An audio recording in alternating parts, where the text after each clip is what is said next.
Annual Financial Workshop on Mutual Funds, Loan Management, Personal Finance on November 16 and 17. Register now. Welcome to హైడ్రీమ్. It's me Anusha కుమల్. ఇవాళ మన guest Kanishka IAS academy MD Mahender Reddy గారు మనతో పాటు ఉన్నారు. వారితో మాట్లాడదాం. నమస్తే సార్. నమస్తే సార్, ముఖ్యంగా చాలామందికి ఐఏఎస్ అవ్వాలన్న కోరిక ఉంటుంది. బట్ తెలుగు మీడియానికి వచ్చేసరికి ఒక ఇన్సెక్యూరిటీ భావన వాళ్ళలో ఉంటుంది. సో తెలుగు మీడియంలో చదివిన పిల్లలు కూడా ఐఏఎస్ క్రాక్ చేయొచ్చా, చేయగలరా? ఖచ్చితంగా చేయొచ్చు. వెరీ క్లియర్గా చెప్పాల్సి వచ్చినప్పుడు రెండవది వచ్చేసి ఇందులో ఏంటంటే మనకు ఇప్పుడిప్పుడే ఇంగ్లీష్ మీడియం స్కూల్స్ ఎక్కువ ఎస్టాబ్లిష్ అయి ఉన్నా ఇంకా తెలుగు మీడియంలో రాసే వారి సంఖ్య ఉంది అనడానికి మనం కొన్ని ఎగ్జాంపుల్స్ కూడా మనం ఇచ్చుకుంటూ వస్తే ఒక 4-5 years బ్యాక్ మనకు తెలుగు మీడియంలో రాసే ఆల్ ఇండియా 3rd ర్యాంకర్ అయ్యారు గురవణంకి గోపాలకృష్ణ గారు. సో అంతకుముందు కూడా మనం తీసుకుంటే సంపత్ కుమార్ గారు కానీ, భాను ప్రకాష్ రెడ్డి కానీ, లేకపోతే ఆకురాతి పల్లవి కానీ, ఈ రోజు కూడా ఎవ్రీ ఇయర్ ఒకరు లేదా ఇద్దరు అనే వాళ్ళు మాత్రం మనకు ఈ సివిల్ సర్వీస్లో తెలుగు మీడియంలో రాసి క్వాలిఫై అయ్యే వాళ్ళు ఉన్నారు. అయితే తెలుగు మీడియమే కాదు, వాళ్ళ వెర్నాక్యులర్ లాంగ్వేజెస్లో తెలుగు అంటే కన్నడ వాళ్ళు కన్నడ, తమిళ్ ఇలా రాసే వాళ్ళు ఉన్నారు. హిందీ మీడియంతో పోల్చినప్పుడు కొంచెం డిసడ్వాంటేజ్ ఉంటుందేమో, కానీ మనకు రాని ఇంగ్లీష్లో ప్రయత్నం చేయడం కంటే వచ్చిన తెలుగులో ప్రయత్నం చేయడం అనేది చాలా అవసరం. దాంతో మన సక్సెస్ కూడా పెరుగుతుంది. మినిమం ఇంగ్లీష్ అయితే వీళ్ళకి వస్తుంది. ఎందుకు అంటే ప్రిలిమ్స్లో సీసాట్ పేపర్ క్లియర్ చేయాలంటే ఇంగ్లీష్ రావాలి. ప్రిలిమ్స్లో జనరల్ స్టడీస్ పేపర్ కూడా మనం స్కోర్ చేయాలన్నప్పుడు ఇంగ్లీష్ అర్థమవుతూనే ఆ మల్టిపుల్ చాయిస్ చేస్తాం. మెయిన్స్లో కూడా ఇంగ్లీష్ క్వశ్చన్ పేపర్ అర్థమవుతూనే తెలుగులో రాస్తారు. అంటే ఇక్కడ ఏంటంటే క్వశ్చన్ పేపర్ ఇంగ్లీష్లోనే ఉంటుంది లేదా హిందీలో ఉంటుంది. ఈ భాషలోనే మనం అర్థం చేసుకోవాలి. రాయడం మాత్రం మన నచ్చిన భాషలో అంటే లేదా మనం చూజ్ చేసుకున్న లాంగ్వేజ్లో చేయొచ్చు. దీంట్లో వచ్చే లాభం ఏంటి అని అంటే భావ వ్యక్తీకరణ అనేది చాలా సులభంగా ఉంటుంది. యాక్చువల్గా మీకు ఆ పేపర్ ఎవాల్యుయేటర్కి మధ్యలో మీ పేపరే, మీ ఆన్సర్ షీట్ బాగా ఉందంటే మార్కులు ఎక్కువ వేస్తాడు, లేకపోతే లేదు. అనుష గారి దగ్గర ఇంత నాలెడ్జ్ ఉంది, అంతా ఉంది అన్నది ఎవరికి తెలియదు. ఆ పేపర్లో మీరు ఏం ప్రజెంట్ చేశారు దానికి అనుకూలంగానే మీకు వేసే అవకాశం ఉంటుంది. కాబట్టి మీరు దేంట్లో బాగా రాయగలరో అందులోనే రాయండి. Knowing devil always better than unknown god అన్నట్టుగా తెలిసిన దయ్యం ఎప్పటికీ బెటర్. ఎట్లా హ్యాండిల్ చేయాలో మనకు తెలుసు. తెలియని దేవుడి గురించి మనం వెతకడం కంటే అని ఒక ఇంగ్లీష్లో ప్రోవర్బ్ చెప్పినట్టుగా ఖచ్చితంగా మీరు ఈ తెలుగు మీడియంలో రాయొచ్చు. మళ్ళీ మీకు డౌట్ వస్తుంది, తెలుగు మీడియంలో మెటీరియల్ ఉందా అని. అవును, కావలసినంత మెటీరియల్ ఉంది. ఓకే.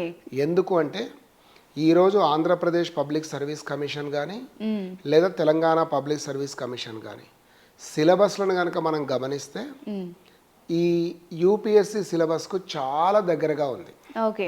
కాబట్టి మనకు ఎటువంటి ఇబ్బంది లేదు. అంటే ఇక్కడ తెలుగులో రాసే పిల్లలు ఉన్నారు కదా, అదే మెటీరియల్ మీరు చేసుకోండి. ఇంకొంచెం అప్గ్రేడ్ కోసం ఎట్లాగో చేస్తాం, అది ఇన్స్టిట్యూషన్ డ్యూటీ కూడా కొంత ఉంటుంది, వాళ్ళు కూడా కొంత నిర్వర్తిస్తారు. మీరు మెటీరియల్ విషయంలో ఏమీ బాధపడవలసిన అవసరం లేదు. కరెంట్ అఫైర్స్ ప్రిపరేషన్కు మీరు బాధపడాల్సిన అవసరం లేదు.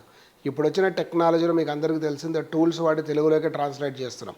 మరి ట్రూ ట్రాన్స్లేషన్ లేకపోయినా అందులో భావం అనేది వస్తుంది. ఆ భావం మీదే మీరు రాసుకునే అవకాశం మాత్రం పెరుగుతుంది.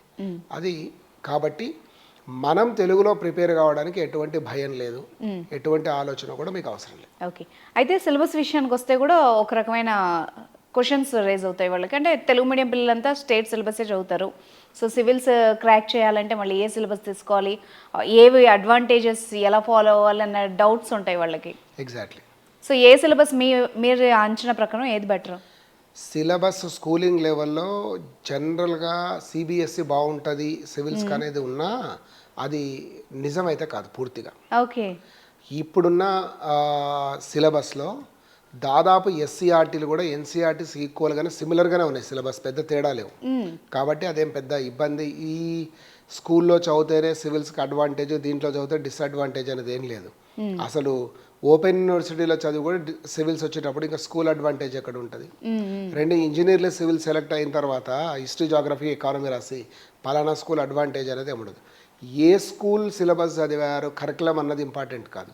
మీరు స్కూల్కు రెగ్యులర్గా వెళ్ళి బాగా చదివారా లేదనేది important. Okay. Your regularity more important, basic mathematics is important. Apart from that one మీకు ఈ మీ చుట్టుపక్కల జరుగుతున్న అంశాలు కొంచెం అవగాహన చేసుకొని న్యూస్ పేపర్ రీడింగ్ లాంటివి ఉంటే మాత్రం స్కూల్ లెవెల్లోనే మీకు కొంత అడ్వాంటేజ్ అనేది పెరుగుతుంది. ప్రత్యేకంగా ఈ స్కూల్ అని కాదు, ఇప్పుడు హైదరాబాద్ పబ్లిక్ స్కూల్లో చదివితే ఐఏఎస్ వస్తుంది, మామూలుగా మనం మున్సిపల్ బడిలో చదివితే రాదు కాదు. మున్సిపల్లో బడిలో చదివడానికి వచ్చే అవకాశం ఎక్కువ ఉంటుంది. ఎందుకంటే ఈ అడ్మినిస్ట్రేటివ్ థింగ్స్ అనేవి కార్పొరేట్ అర్బన్ కంటే జనరల్గా రూరల్ పిల్లలకి కొంచెం మేనేజబుల్ థింగ్స్. అవును, మనం చాలా సందర్భాల్లో గవర్నమెంట్ జాబ్స్ అన్ని కూడా వాళ్ళే కొట్టడం చూస్తూ ఉంటాం. అది ఉంటుంది కాబట్టి మీరు చూసుకోవచ్చు. సో ఇంకొక విషయం ఏంటంటే రూరల్ పిల్లల విషయానికి వస్తే, రూరల్ స్టూడెంట్స్ ఎవరైతే ఉంటారో మనకి సిటీలో ఉన్నంత సౌలభ్యాలు వాళ్ళకు ఉండవు. అంటే ఇంటర్నెట్ కానీ అందుబాటులో కోచింగ్ సెంటర్స్ కానీ ఏవి ఉండవు. అయినా కూడా వాళ్ళు ఐఏఎస్ క్రాక్ చేయాలి, సివిల్ సర్వీసెస్ క్రాక్ చేయాలి అంటే ఏ విధంగా ముందుకెళ్ళాలి? దీంట్లో రెండు చెప్పొచ్చు. ఒకటి ఏంటంటే ఇప్పుడున్న ఇంటర్నెట్ కానీ అలాంటివి ఉపయోగించుకొని మీరు ఎక్కడున్నా ప్రిపేర్ అవ్వచ్చు. కానీ మీరు ప్రిపేర్ ఒంటరిగా అవ్వడం కంటే ఒక గ్రూప్తో అయితే మాత్రం చాలా బెనిఫిట్ ఉంటుంది. ఓకే. రెండవది, అర్బన్కు చాలామంది మైగ్రేట్ అవుతున్నారు ప్రిపరేషన్ కోసం.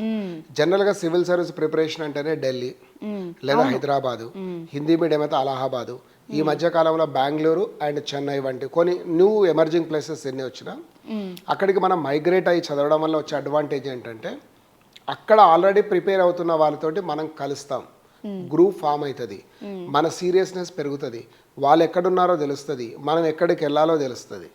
సో ఇది ఒక అడ్వాంటేజ్ అయితే ఉంది.